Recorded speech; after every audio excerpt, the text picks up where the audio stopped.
मित्रांनो हे झाड आयुर्वेदिक आहे. हे समोर जे बघताय हे आयुर्वेदिक झाड आहे. तर ह्याला मराठीमध्ये अक्कलकरा म्हणतात मित्रांनो. ह्याचे पानं असे असतात, बघू शकता तुम्ही.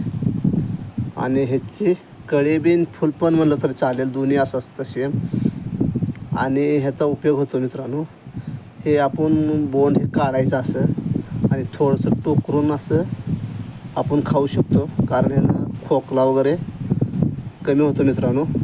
थोडंसं झणझण करतं जिभेवरती, परंतु ह्यानं खोकल्याला फार उपयोगी आहे मित्रांनो. ह्याला अक्कलकरा म्हणतात. हे तुम्ही लावू शकता. ह्याच्याच बिया तयार होतात ह्या बोंडामध्ये. जरा थोडंसं सुकल्यानंतर ह्याच्यात भरपूर बिया निघतात.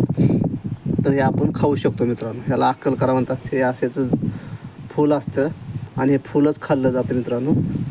तर हे बघू शकता तुम्ही, पण लावू शकता मित्रांनो. हे जे टू ग्रो होणार झाड आहे, ह्याला जास्त